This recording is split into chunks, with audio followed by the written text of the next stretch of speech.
We are on the verge of a new revolution. RPA and automation is a new layer of software. People realize that they need to automate routine tasks.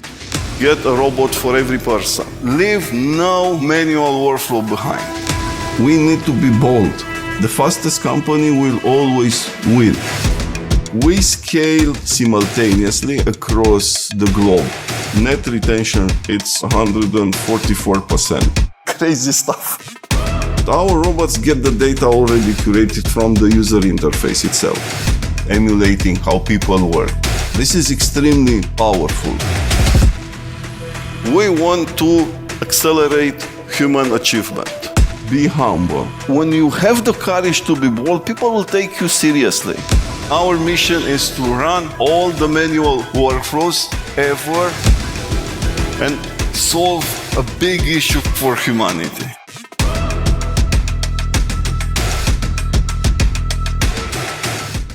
So I'm super happy to have Daniel here today. I'm Philippe Botteri. I'm a partner with Accel, and we had the privilege to lead the Series A in the company back in 2017, so some time ago. But UiPath's was founded way before that. You founded the company in 2005. That's been a long time, a lot of key learnings, and today we'll dive into some of the key things that you have learned along the way. But maybe just to start with, Daniel, so can you tell us why, like kind of the founding story of UiPath, and kind of how did you zoom in on RPA? I think I was always an entrepreneur at heart. Because of some unfortunate circumstances, I had to make a living for myself since I was 19. So I did a lot of gigs in post-communist Romania, including like currency arbitrage. Yes. I have started my first company, which was kind of a recruitment company, when I was 21, barely turning 21. And then I discovered software, and I thought, wow, this is an easier way to make a living. So I've become a software engineer. Then I got employed by Microsoft. So I spent 5 years in Seattle, which was a good experience for my engineering expertise, but it was kind of terrible for my life. I left a very colorful, like Eastern Europe, Bucharest, to go into the cold Seattle. So I knew that I had to go back. But after I got I understood really how a company like Microsoft is working. And which is interesting about Microsoft was that they offer some kind of tribe-like experience. So in a way you feel safe there. But at least in my times it was. And I met some of the smartest people in the world, because between 2000 and 2005 they were really at the top of the game. So going back to Romania offered me no chance but to start my own company. And look, I did what I know best to survive. So I did a lot of software consulting, outsourcing, but always the dream was to build a product. And the genesis of UiPath was a very little consumer tool that offers some kind of one-click dictionary for desktop. So you can click on every word on a Windows desktop, and then we can extract the word and then show a pop-up like search or find the definition. And it was an early form of computer vision, because understanding every word in a computer application, where it's positioned, it's a much harder job that you can imagine right now. You cannot just copy-paste so it was an engineering gig. We went very deeply hooking the internal systems of Windows. It was an interesting stuff. But obviously, it was a flop from a marketing perspective. But we kept going, and eventually from this little thing, we evolved into building really our entire computer vision stack. And then we understood that you will need a low-code, no-code system in order to facilitate using the power of this computer vision thing that interacts with screens. And then we discovered the market. We started in the business process outsourcing market.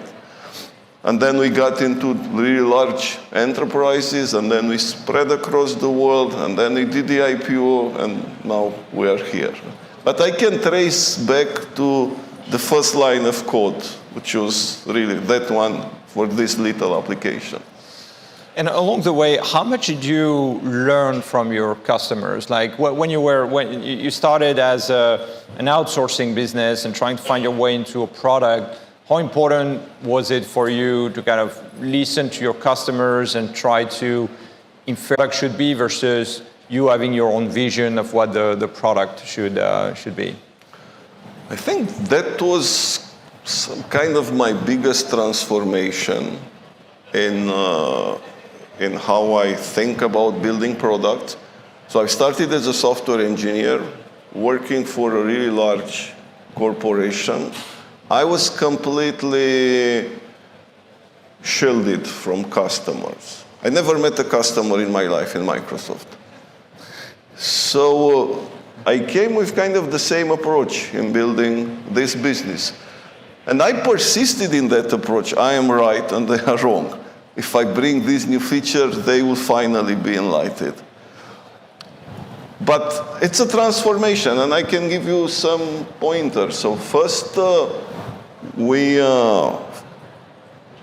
from this little consumer program, we got to a small ISV from US, and they were doing some kind of banking software.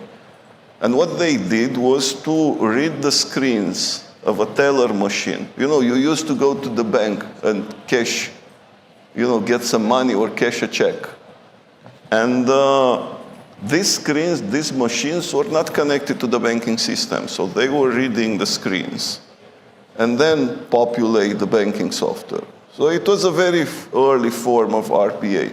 And they came to us and tell us, guys, you have this little thing that works very well with the screen. And it was the best in the world, really. Yeah, we just need this one, not the entire application that you built and you are so proud of. And it was funny because I asked, so he asked for a license. And I thought, how much can I ask this guy? So I thought I had, just out of nowhere, I said $10,000, so you have an unlimited. Next day, they wired the money, honestly. The entire revenue from that other application was maybe $100 at the time. And that convinced me we have to pivot into this. So let's build, maybe this is easier for us. Let's build like software components for other software developers. It's easier to understand this market. And then we started to build this library. And then next we were having some few interesting customers that were telling us, guys, it's very difficult for us to use code, to use like C# or JavaScript or whatever to build process automation. We need something simpler. And this is how we turned into low-code, no-code. So we built a low-code, no-code platform. And then we got it was a lucky strike, honestly. Out of nowhere, we got a really big customer in BPO industry when I had no idea what even BPO is. Really, zero idea.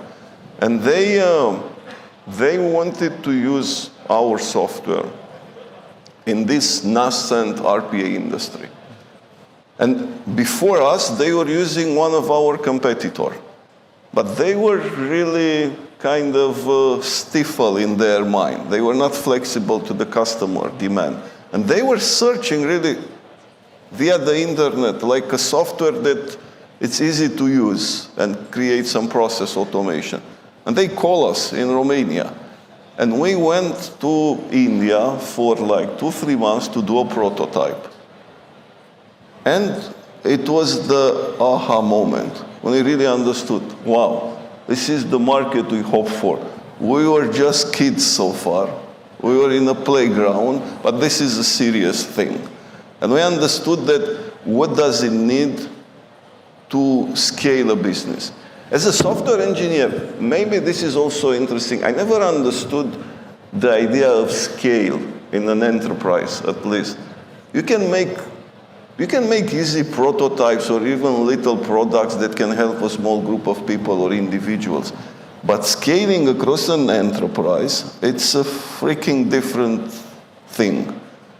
So this is what we started to learn with these guys. So we've built our orchestration software that can deliver hundreds and thousands of automation at scale, and you can monitor them.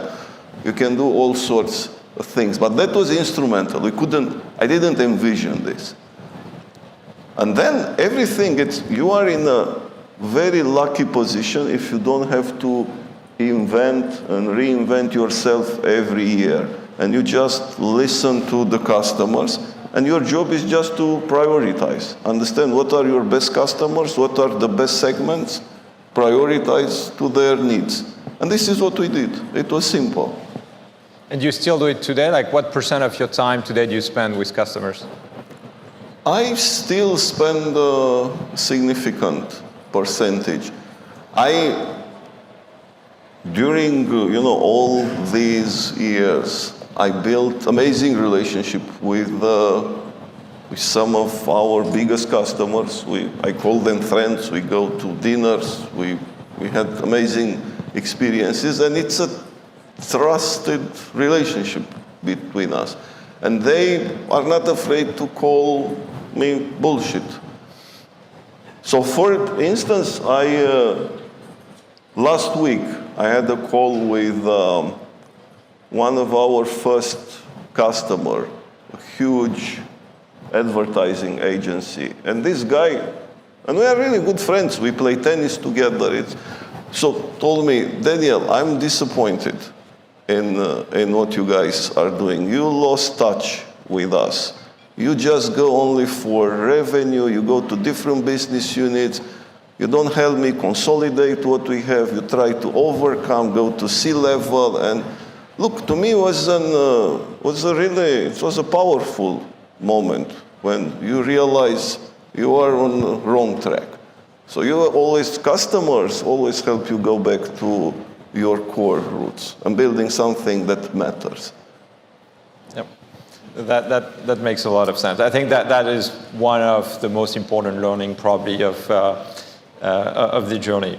One other fascinating aspect about the story of UiPath's, it's the speed at which the RPA category was created. I mean, if you look back like 6 years ago, no one knew about RPA. I mean, I still remember when we did the diligence on the Series A, I spoke to the corp dev person of the very large software company, and I was starting to talk about robotic process automation, and the person told me, well, we don't invest in robots, in robotics. Like, what is this about? So that was basically the state of RPA 6 years ago.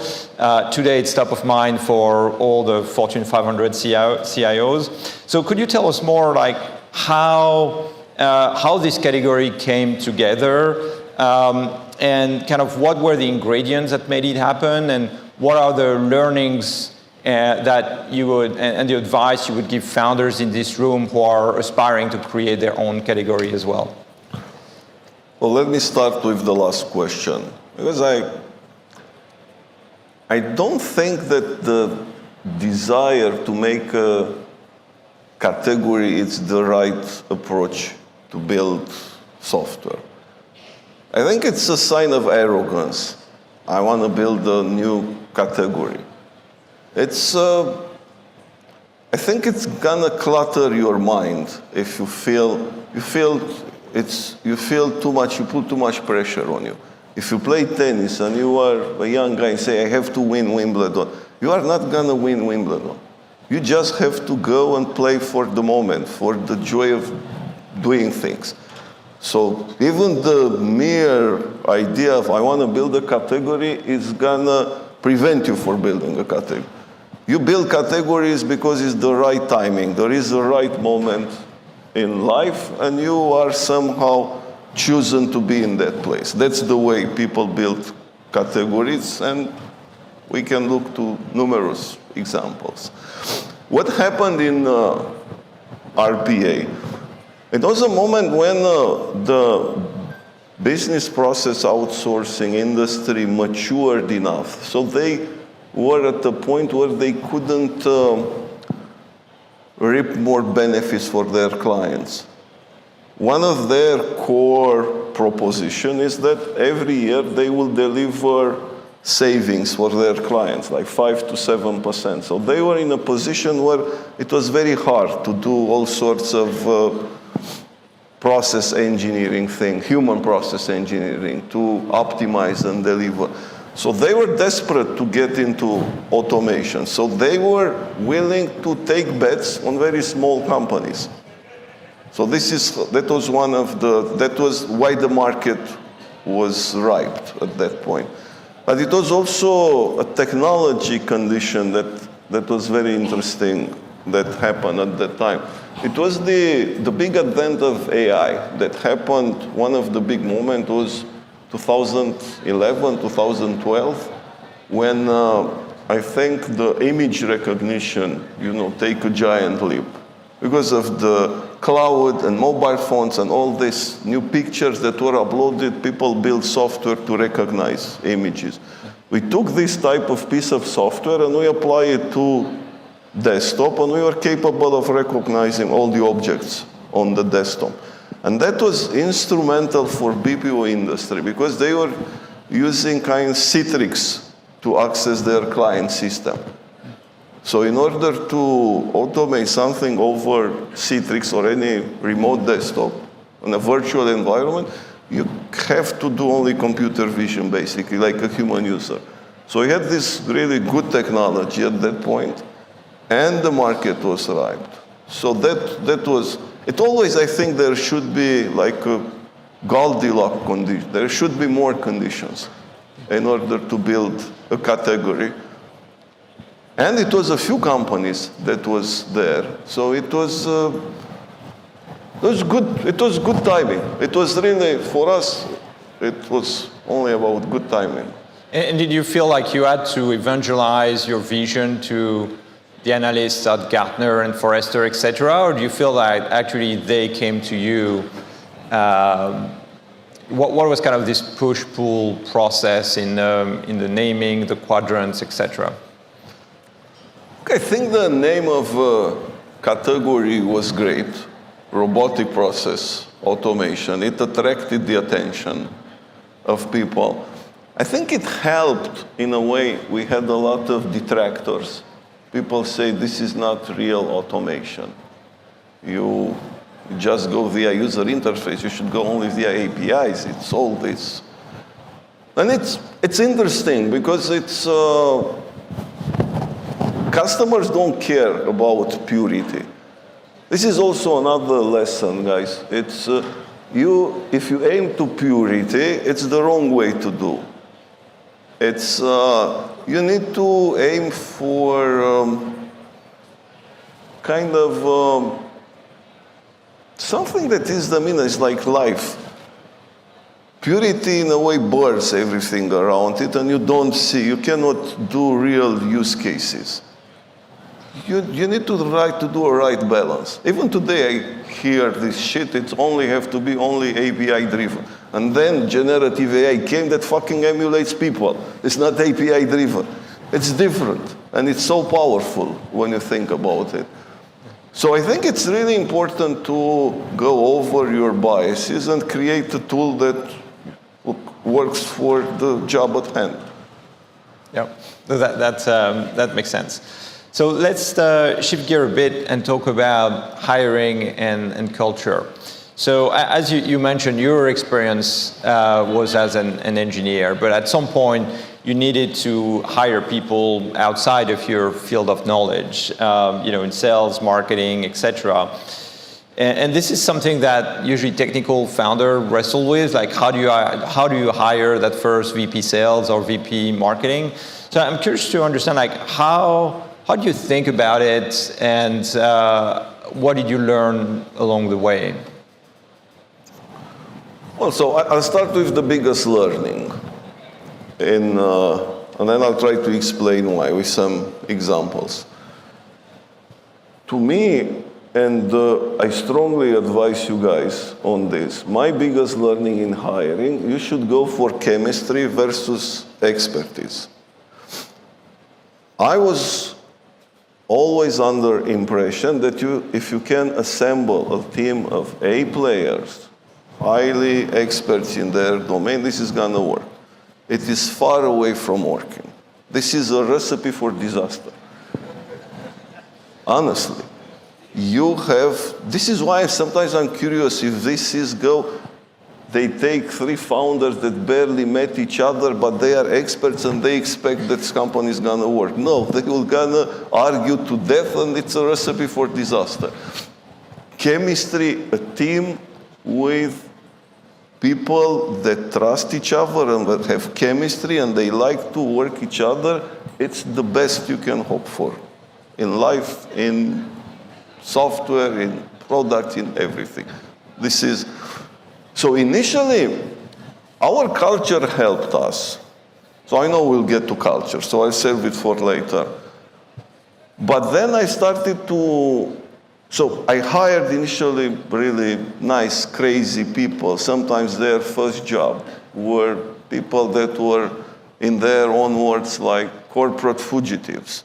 So they want a different experience. And it worked. It was magical. We had moments, so for us, at 10 p.m., it was full. You can see, hundreds of people working, drinking wine, and being immersed into that. It was one of the most beautiful experiences, and it's possible only by chemistry. But then, at that point, I didn't understand that this is the recipe. It came to me just by luck. And then I started to hire the experts. And it's not working. They might lay a good foundation, but always the way people cannot change in life. This is also another big lesson. People's personality will never change. So you see 2 people that don't get along, they will never get along. This is always happening. So you hire someone with the personality that's a little bit different. Maybe it's not crazy different. I'm not talking about psychopaths. I'm talking people, different personalities, but they change, they create. It's like you bring a different ingredient to a recipe. It can change it, sometimes for good, but most of the time you destroy it. And we've been through lots, maybe too much. We shoot ourselves in the foot with so many changes in the go-to-market. Now I consider more stability and building, going for the chemistry. It's a better, longer term, way to success.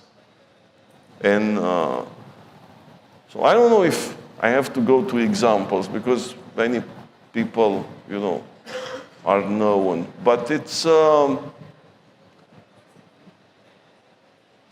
literally the way to go. So don't ever compromise on this.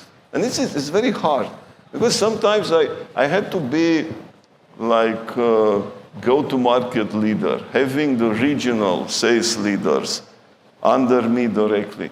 And it's a freaking hard job to do this because you have to go in all the sales forecasts, in calls, and it's a lot. You have to put pressure on them. So I wanted to get out of this. But if you get out of this and you don't have the right person, you lose touch with customers, you lose touch with the teams, you create a lot of unhappiness, a lot of people come to you and they complain, and it's the culture. You basically create a dissonance into your company. And so how, you mentioned the culture, so it's based on 4 tenets today. So you have humble, bold, immersed, and fast. So how did you come up, and when did you come up with these 4 tenets? Have they evolved over time? And how important is that focus on culture for the success of the company? So when we have started to see scale in the company, we were looking, so I and my early co-founders, we were big fans of like Netflix culture and their Netflix lights. So we understood the power of culture in the company, and we tried to define our own culture. Oh, people come with many words, like candor, honesty, we are open, flexible, whatever. So we are having long debates, and we can come up with a long list of things that we define. But again, I had an inspiration at some point. And I said to myself, let's reset this exercise, and let's start just with one thing. If there is one word that describes us and our culture, what shall that word be? And I realized that we are there because some of our competitors were arrogant. It was one of the biggest reasons. They let a small company out of nowhere to steal their lunch because they were arrogant. So I said the opposite of arrogance. It's probably what works the best. And then I said, let's be humble. This is humble should define. We should always stay humble. And it's such a powerful concept. It doesn't mean that we are humble, because nobody is truly humble. But to me, culture is more like a framework of operating. You aspire to be something. You are not something. But you filter all your decisions or your interactions by your values. So humble is very powerful because, first of all, it makes you listen to others. Which, again, if you are not really that of a genius and you don't suck all the air in the room, you have to listen to the others. Collective intelligence, it's most of the time better than your own. So this is always my style. I very rarely make decisions that I enforce on people.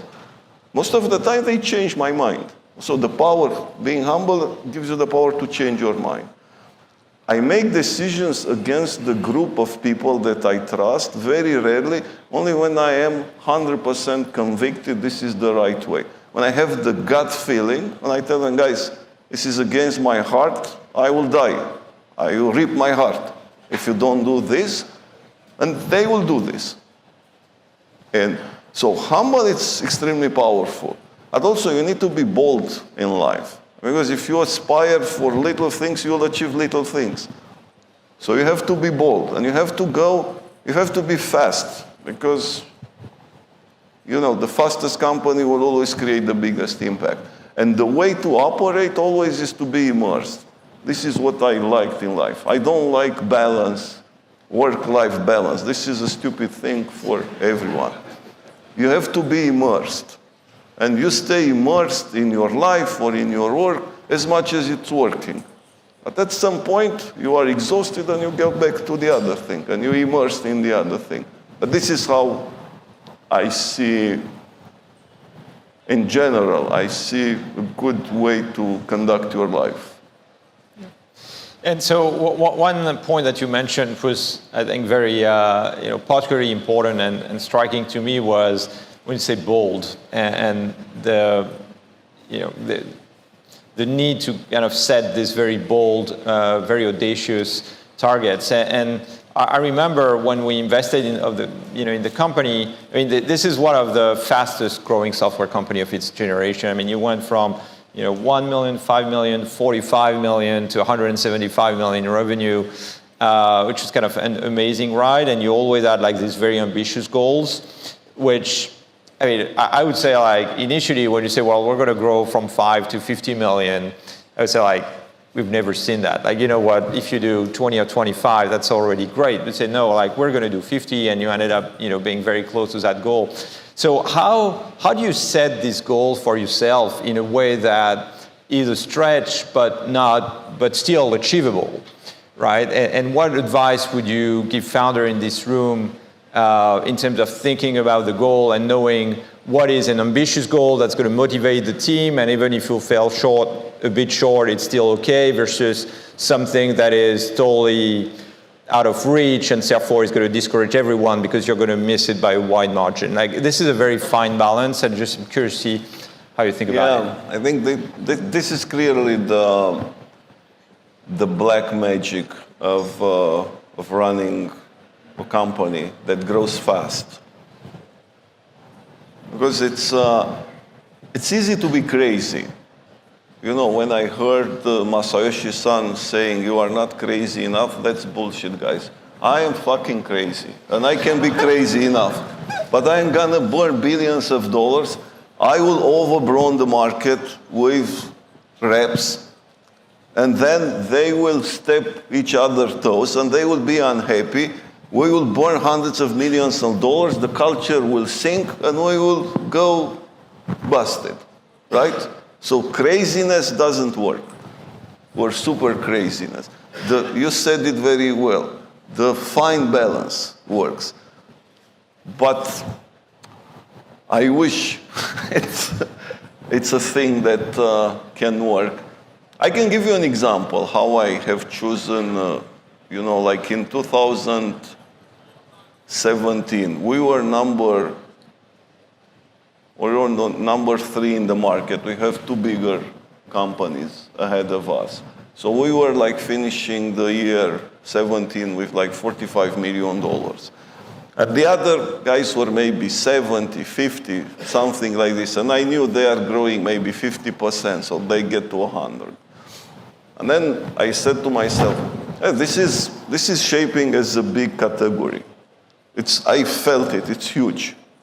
So it can absorb, we can take a much bigger risk. At that point, we were almost cash flow neutral.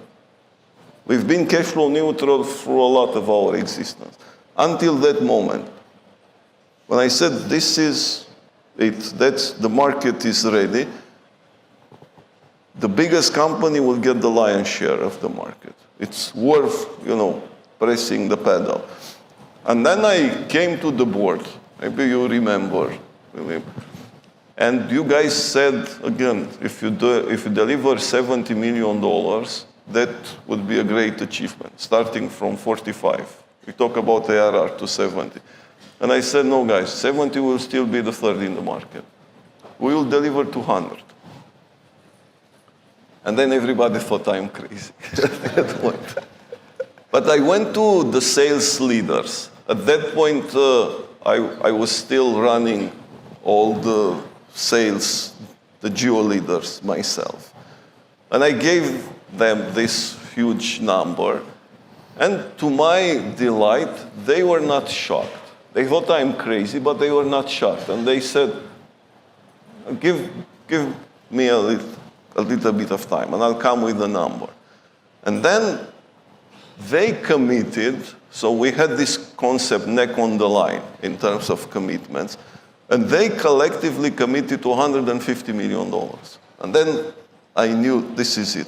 We can capacitate to $200 million, the entire sales team, because we will achieve 150. Well, we have achieved 175, and we burned $80 million that year, but it was nothing, really.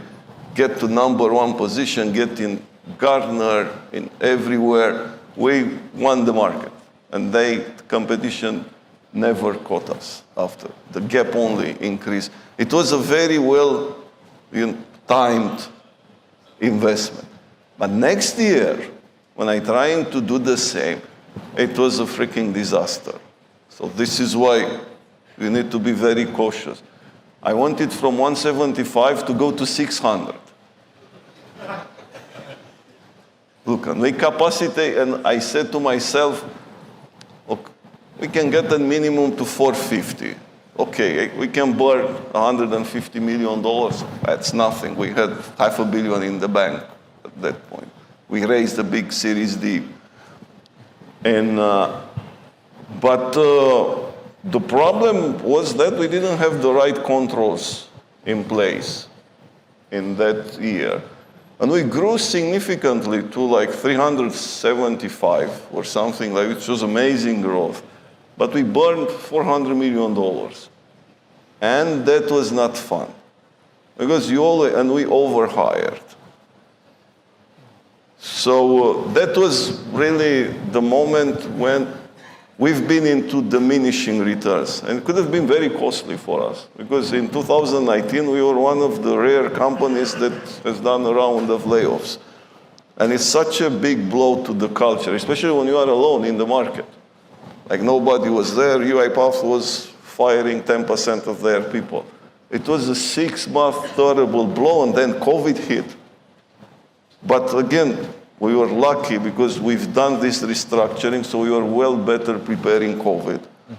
Our main competitor at that time were trying to catch us, especially with SoftBank money. So they were pouring a lot of money into everything, sales, marketing, build a bloated company, and COVID hit, and they were fucked. And we were in a much better position. We were nimble already. I learned my lessons. And then 2020 was an amazing year, where we still grew like 80%. We kept the cost under control. We turned, guys, from 400 million burn to cash flow neutral in just 1 year. It's almost unheard of, while growing 80%.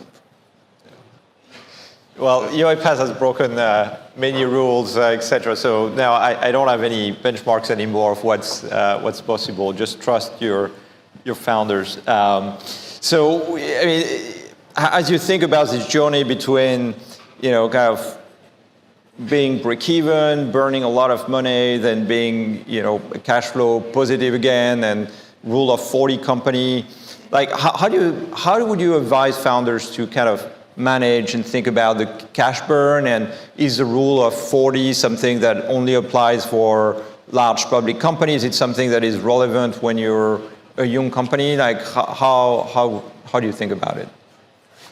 I think it depends on the stage.